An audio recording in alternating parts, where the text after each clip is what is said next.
से अपने कदम जमा लिए हैं कि किसी भी वक्त दुश्मन अनासर से मिलकर वो पाकिस्तान का तख्ता पलट सकते हैं। इसलिए हमें मोहतात होना चाहिए।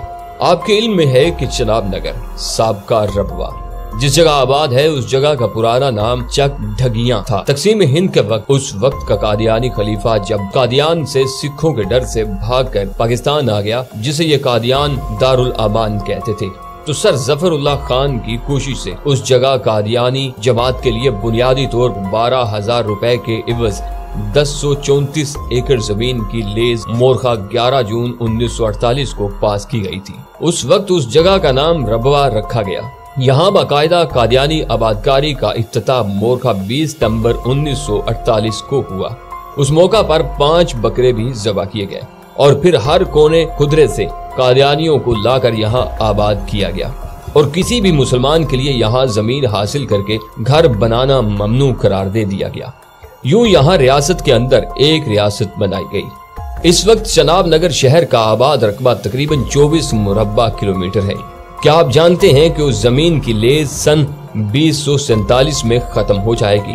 जी हाँ, कादियानियों के नाम दी गई लीज 99 साल के लिए थी और कादियानी जानते हैं कि मुसलमानान पाकिस्तान इस लीज की तजदीद कभी नहीं होने देंगे।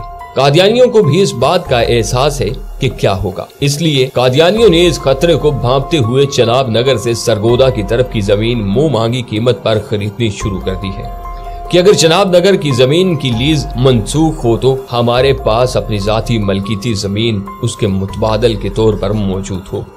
इस मकसद के लिए सबसे पहले चनाब नगर के साथ अहमद नगर नाम की एक बस्ती भी पहले ही बसाई जा चुकी है, जहां मिर्जा मसरूर का फार्म हाउस भी है और इतलात के मुताबिक वहां से आगे भी 4-5 गुना ज्यादा कीमत पर धड़ाधड़ जमीनें खरीदी जा रही हैं और हमारे नाम के मुसलमान पैसों के लालच में कादियानियों को अपनी जमीनें फरोख्त कर रहे हैं, बिल्कुल ऐसे जैसे फलस्तीन में यहूदियों ने मुंह मांगे दाम देकर मकामी मुसलमानों से जमीनें खरीदी और अब वहां इसराइल कायम है।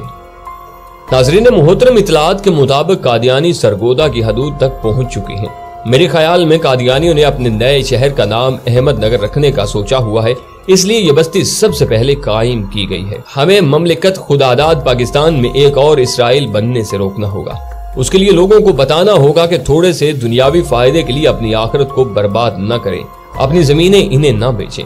इसराइल की मिसाल आपके सामने है कि छोटा सा हजम रखने वाला मुल्क कितना ताकतवर हो चुका है। यहूदी फलस्तीन के छोटे से रकबे पर कदम जमाने के बाद आज फलस्तीन के बड़े हिस्से पर काबिज हो चुके हैं और जब चाहते हैं वहां के बकिया मुसलमानों को बमबारी से मार रहे हैं। फलस्तीनियों की नस्ल कशी के पीछे उनका मकसद ये है कि वहां के तमाम मुसलमान खत्म हो जाएं और सारी जमीन यहूदियों को मिल जाए। नाज़रीन मोहतरम, मेरे ख्याल में यही फार्मूला पाकिस्तान के लिए अपनाया गया है। कादियानियों को पाकिस्तान में जमीन खरीदने के लिए पाकिस्तान मुखालिफ ममालिक भारी मुआवजा दे रहे हैं, क्योंकि पाकिस्तान को सरहदों पर अटैक करके नहीं तोड़ा जा सकता। लिहाजा मुसलमानों की तारीख देखते हुए इन्हें अंदर से तोड़ने का फार्मूला अपनाया जाता है, क्योंकि मुसलमानों को जब भी शिकस्त हुई तो इनके अंदर छुपे गद्दारों की वजह से हुई। मैंने कभी भी पहले आपसे अपनी किसी वीडियो में रिक्वेस्ट नहीं की कि वीडियो को शेयर करें, लेकिन आज इस वीडियो के लिए मैं आपसे रिक्वेस्ट करूंगा कि इसे इतना शेयर करें कि हमारे आला हुक्मरानों तक पहुंच जाए ताकि